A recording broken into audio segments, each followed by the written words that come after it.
baay'een natti dhagahame na wajjin awwaalamuun qabu yaada jedhuun waan baay'ee jira kitaaba keessatti dhagarta. Yeroo osuma eeguu tarii anaaf karaan gabaabachuu danda'a ture. Osoo hin dubbisee jiraadhe wanni hin gaabbu hin jiru. Yeroo san mana isaa san keessaa lubbuun nan bara jedhee yaadaan ture. Seenaan hin barraayin inni irraanfatama beekta. Dogongore sirreessa. Cisidhaan baasaa ture. Booda harkaan hin barreessaa ture. San booda. Hello Jawaar. Yes. Attam nagaa. Nagaa kam? Nagaa baga gammadde baga kitaaba qopheeffattee jechuufan. Galatoom. Maadha ergaan ijoo kitaaba kanaa? Yaadannoodha. Isa memoir jechuun dhaloota kiyyarraa kaasee imala jireenya kiyyaa akkasumas imala qabsoo qeerroo irratti waan yaadadhu waan ta'aa ture waan hojjetamaa ture akkasumas bara ce'umsaa keessas waan ta'aa ture kan inni mana hidhaatti barreesseen amma qopheessee baase mata dureen isaa akkuma jettu hin gaabbuedha. Mata dureen xiqqaa isaa immoo yaadannoo imala jireenya kiyyaatii fi qabsoo qeerroo Oromoo yaa. Akkuma mata dureen irraa agartutti dhaloota kiyyarraa kaasee haalota siyaasaa, hawaasummaa, dinagdeen an keessatti guddadde ka boodarra ilaalchaan qabaadhe irratti dhiibbaa godhataa turan. Akkasumas imala barnootaaf Singaappoor irraa kaasee Ameerikaatti biyyoota adda addaatti yeroon barachaa turetti muuxannoowwan sanis keessa deema. Jaansee immoo qabsootti hoggaan seenuu qabsoo nagaa irratti qophii godhamaa ture, falmaa biyya alaatti goonaa turre, gara jijjiiramaatti haalonni akkamitti akka dhufan kan jiru hedduu isaa diiteel qabatee kan dhiyaatedha jechuudha. Mata dureen isaa hin gaabbu jedha. Maalidha? Ergaa akkamii dabarsuu yaadde? Egaa ilmi namaa waa hojjettaa, hoggaa hojjettee bira dabarse booda uf duuba laalta. Waan hojjettan hoggaa duuba laaltee madaallii geggeessitu jira. Jiruu siyaasaa kana keessatti aarsaa guddaan kafale. Hojii baay'ee soo hojjedhee milkaa'innas nan qaba. Kana laalee hoggaan madaalu aarsaan kafaleefis waan hin milkaa'ee jiruuf aarsaan sunis garaan hin nyaatu. Kan jedhudha. Kan biraa immoo hojii hojjechaa ture keessatti namootni aaroo danda'anii gareelee muufatan jiraachuu danda'anii namoota walitti bu'uun jira.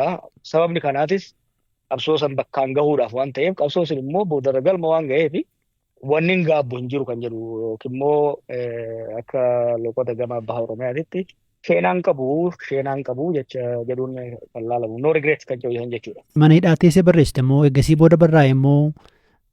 Mana hidhaatti barreesseetiin achi hidhaan baasaa ture. Booda harkaan hin barreessaa ture. San booda taayip godhamee yaadatte akkuma hidhaadhaa bahee maxxansiisuudhaaf yaadeen ture. Haalli yeroo san tures haalli biyyattii uummanni qalbiidhaan waa dubbisuudhaaf kan mijatu hin turre. Yeroo osuma eeguu asirra geenyee amma immoo dirqama kana caalaa tursiisuun barbaachisu kan jedhuun nama maxxansiise malee manuma hidhaatti fixee bahee. Eegan bahee booda waanuma gulaaluuf sirreessuu qofatu hojjetame. Kitaabni kun afaan lamaan qophaa'ee yoo dogoggoruu baadhee miire? Jalqaba afaan Oromootiin barreeffame. San booda gana afaan Amaaraatti jijjiirame. Afaan Ingiliziitiinis hiikamee jira garuu gulaalamee yeroodhaan gahuu hin dandeenye. Yeroo amma tokko booda kan afaan Ingiliziitiin baha garuu amma kan afaan Amaaraatii fi kan afaan Oromoo lamaanuu qophaa'ee jira. Kitaaba uummata barreessite keessatti wanti addatti namni eegu yookiin immoo kana dura hin dubbanne uummati argachuu danda'a? Waan baay'ee jira. Waan hojjetame gartee waggoonni keessa dabarre kun yeroo waa hedduun saffisaan jijjiiramaa turani. Kanaaf waan baay'ee argatu jedhee yaada. Bakka inni nufi jirurraa ilaalcha kiyyarraa waan inni yeroo san yaadadhurraa waan hin barreesseef jedheeti yaada. Tarii haala siyaasa Itoophiyaa keessa jiru irratti waan furmaata keeku waan keessa dabarte waa'ee isaas hin tuqaa? Kitaabni mana hidhaatti hin barreesse actually kitaaba lama ta'e kutaa lamatti hin barreesse waa'ee hangammaa keessa dabreeti. Gara fuulduraatti uummanni keenya biyyi keenya maaliif hojjetame rakkoolee hangammaa mudataa turan keessaa bahuu danda'a kan jedhu sanis barreesse garuu walirratti kitaabni kun amma gara fuula 500tti dhiyaata kan amma bahe kun kaaniin yoo walirratti dabalame gara 1,000 waan ta'uuf bakka lamatti baafne kana amma baasee kan itti aanu immoo bara dhufu bahuu qaba kan jee kan hambisee jira. San kanaa geeku immoo boqonnaa tokko gara xumuraa irratti bifa goolabbiitiin kan kaa'ee jira. Ina keeka amma tokko garuu diiteel ta'ee karoora sagantaa imaammata kan qabu miti sun bara dhufu kitaaba biraatiin kan bahu ta'a. Torban dhufu keessa Naayiroobii keessa akka eebbisiistuudha kanatti ifa goote tarii Itoophiyaa keessa eebbisiisuudhaaf yaanne turree haalli mijachuu hin dandeenye. Akkuma agartu haalli biyya rakkisaadha. Kitaaba eebbisuudhaaf dhiisi. namni hafuuruma baafachuuf haala ulfaataa jira. Kanaaf asitti eebbisuun filatame. Aktuwaali ani dura gara biyya Awurooppaatti eebbisuudhaaf yaadee ture. Garuu hawaasni asii kun asitti eebbisuu qabna jedhanii na gaafannaan hin tole jedhee asirraa eegallee sammuu Jarmanii biyyoota UK gara Ameerikaatti deemee kan eebbifamu ta'a. Kitaaba kun tarii amma haala Itoophiyaan keessa jirtuun gaafa laallennu amma maaliif eebbisiisuu barbaadde? Addatti akka nama siyaasaatti wanti yaaddee wanti akeekte jira? Egaa haalli siyaasaa Itoophiyaan fooyya'aa jedhee yaadaan ture. Akkuma yaadatte gaaniidhaa bahuun akka duritti barreessuus dubbachuus dhiisee hojii baay'ee lafuma jala hojjechaa ture. Qondaalonni biyya sanii garuu homaa wanti jijjiirames hin jiru. Kanaaf kana caalaa eeguun homaa wanti fooyya'aan guddaan argamuu waan hin dandeenyeef baafnee hamma tokko uummannis akka irratti dubbatuuf hojii gara fuulduraa hojjechuudhaaf karoorfanneefis uummata wajjinis mari'achuudhaaf diskoors uummata keessatti akka uumamuuf yaadudha. Kanaaf amma kitaaba kanarraa uummati yaada akkamii naa kenna jettee yaadda? Wanni guddaan aadaan waa barreessuu akka jiraatuuf uummata afoolaatti.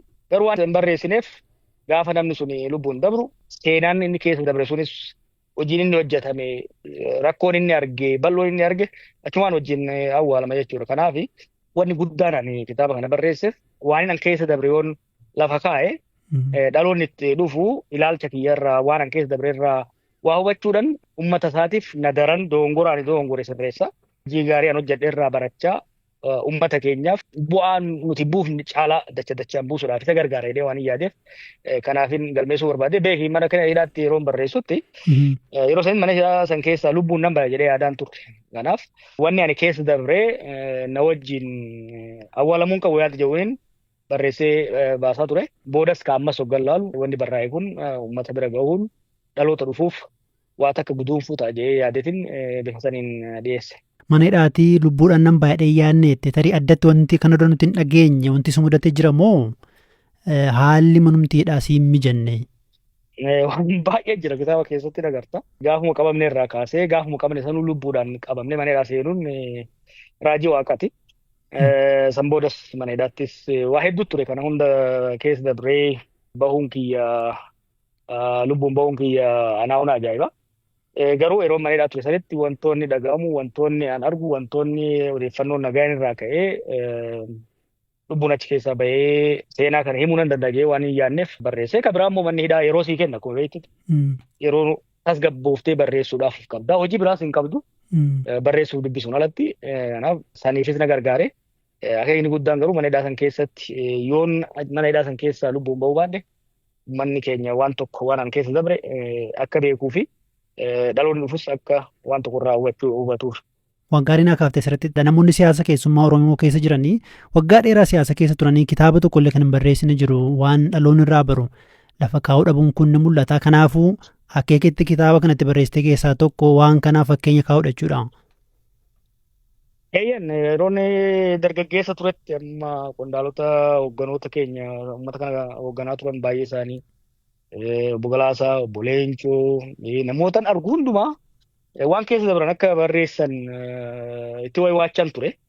Amni tokko barreessaniiru garuu guutuutti hin barreessinu. Dhaloonni seenaan hin barraa'in in irraanfatama beekta. In haqama. Wanni namni keenya uummanni keenya keessa dabre bara waan xiqqoo miti beekta. Waan xiqqoonis hin hojjetamne rakkoon xiqqoo keessas hin dabarre seenaan hoogganoota keenyaa seenaan qondaalota keenyaa seenaan abboota keenyaa mataadhaan barreeffamee waan irraa barannuuf qabna. Waan gaarii isaan hojjetan irraa ittiin boonuudhaaf gabbisuudhaaf dogongora isaan hojjetan immoo irra deemnee nuti immoo akka hojjenne sirreessuudhaaf nu fayyada. Kanaaf natti dhaga'ama ture isaan barreessuu dhabuu isaaniitiin. Atis dargaggeessa yaadattu malee yeroo qabsoon qeerroo eegaluudhaaf ka'usan seenaa Hayilee Fidaa barreessaan ture. Waan hagammaan xumurri gara fuulduraa yoon yeroo argadde tarii kan hin fitu. Yaadannoowwan inni yeroo san Hayilee Fidaa jechuun nama baay'ee barreessaa turedha.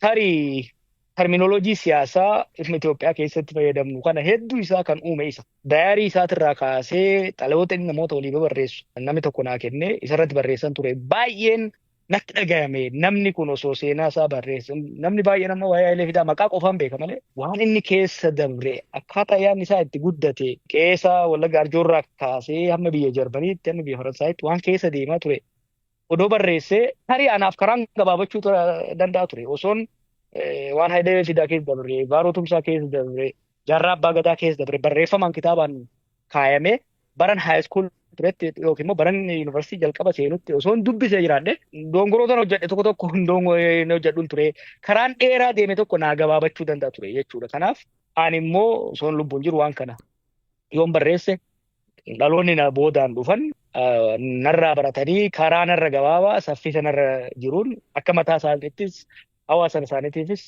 waa jijjiiru jedhee waan hin yaadeef barreesse. Soole guddaa galatoomi. Xillee galatoomne.